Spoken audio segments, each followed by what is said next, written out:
Hello viewer, কেমন আছেন? আশা করি সবাই ভালো নেই, কারণ আজকে আমরা মার্কেট দেখলাম যে মার্কেট কিন্তু আমাদের নিফটি ফিফটি 1.5% কিন্তু ডাউন সাইড।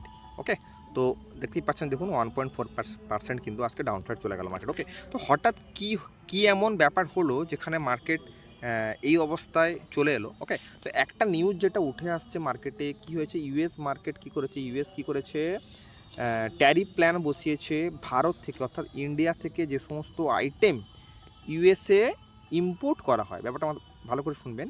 ইন্ডিয়া থেকে যে সমস্ত আইটেম ইউএস ইম্পোর্ট করে, ওই সমস্ত প্রোডাক্টসের ওপরে ইউএস কী করেছে, 26% ট্যারিফ প্ল্যান কিন্তু বসিয়েছে।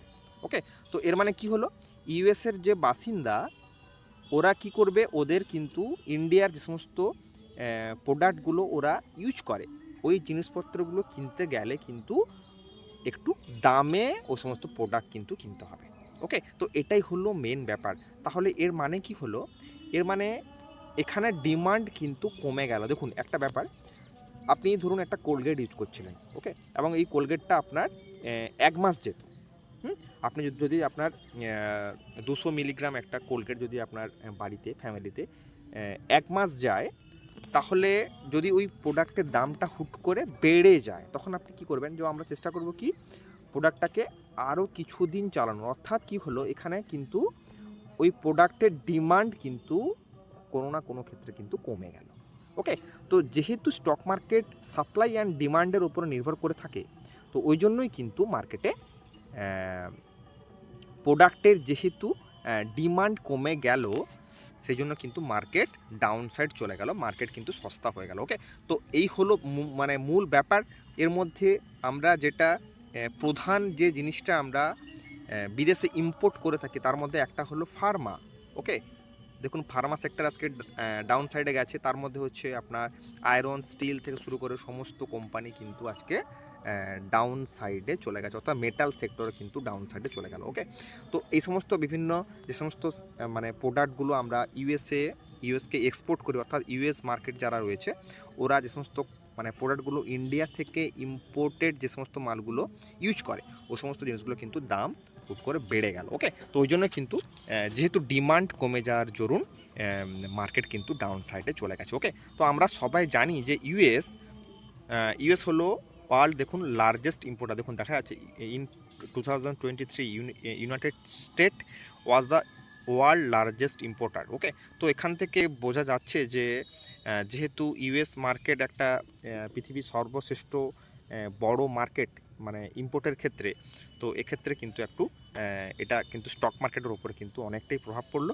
ওই জন্য কিন্তু মার্কেট আজকে অনেকটা ডাউন সাইড কিন্তু চলে গেছে। ওকে, যদি আমরা সেক্টর নিয়ে দেখার চেষ্টা করি, তাহলে দেখুন অনেক সেক্টর কিন্তু আজকে ডাউন সাইডে চলে গেল। যেমন ধরুন আমি দেখুন অটো সেক্টর দেখুন 2% down side, IT sector 3%, metal sector দেখুন সব থেকে যেটা আমরা ইম্পোর্ট করে থাকি বাইরে, দেখুন 6% ডাউন সাইড।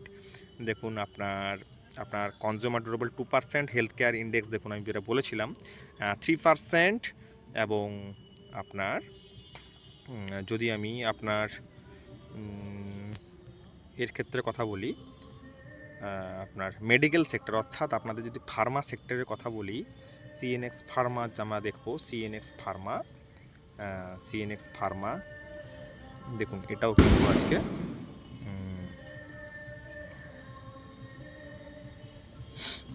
সিএনএক্স ফার্মা, ওকে, দেখুন এটাও কিন্তু আজকে ডাউন সাইড চলে কত পার্সেন্ট, দেখুন 4% কিন্তু ডাউন সাইড। ওকে, তো এই জন্য কারণটা কি, কারণটা হচ্ছে আমরা বিদেশে যে সমস্ত মানে আইটেমগুলো এক্সপোর্ট করে থাকি, ওর মধ্যে একটা গুরুত্বপূর্ণ মানে স্থান দখল করে থাকে কিন্তু ফার্মা সেক্টর।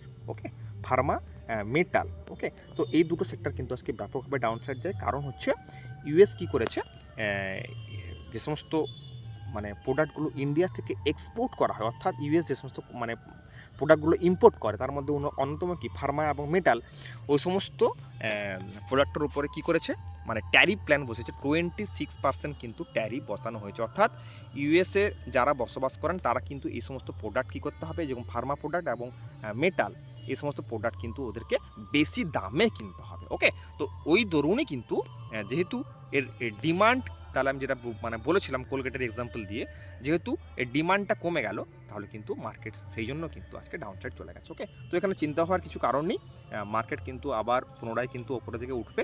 তো পেশেন্স নিয়ে আমাদের কিন্তু ট্রেডটা করতে হবে। ওকে, তো আমরা যে স্টকগুলো যেটা বলেছিলাম, যে সমস্ত স্টকগুলো তার মধ্যে আমরা দেখার চেষ্টা যদি করে থাকি, তার মধ্যে যদি আমরা দেখার চেষ্টা করি তাহলে দেখুন আমি দিয়েছিলাম আপনাদেরকে ওয়েলস্কপ কর্পোরেশন, এটা কিন্তু আজকে ডাউনসাইড চলে গেল, কারণ হচ্ছে ওই নিউজের জন্য। নইলে কিন্তু দেখুন মার্কেটের আমার প্রাইস অ্যাকশন কিন্তু খুব ভালোভাবে আমরা এন্ট্রি নিয়েছিলাম। তো কিছু করার নেই, দেখুন এই সমস্ত নিউজেও কিন্তু মার্কেট, তো আমি জানি যে এই সমস্ত নিউজের উপরেও কিন্তু অনেকটা ডিপেন্ড হয়ে থাকে এই সমস্ত মার্কেট। ওকে, তো এটা কিন্তু ডাউনসাইড চলে গেছে। এবং যেটা আরেকটা আমরা যেটা বলেছিলাম যে কাবেরি সিডস, ওটা কিন্তু আজকে ভালো পারফরমেন্স করেছে, ওটা কিন্তু 10% কিন্তু আজকে আমরা আপ দেখতে পেয়েছি। ওকে, এবং আরেকটা স্টক আমি রেকমেন্ডেশন করেছিলাম, সেটা হলো আপনাদের অ্যাপেলো টায়ার। ওকে, অ্যাপেলো টায়ারে দেখি মুভমেন্ট, অ্যাপেলো টায়ার দেখুন আমি বলেছিলাম খুব ভালো জায়গায় রয়েছিল কেনার জন্য।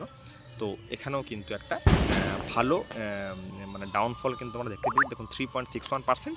তো চাপ নেওয়ার কিছু নেই, মার্কেট কিন্তু ওপরের দিকে যাবে।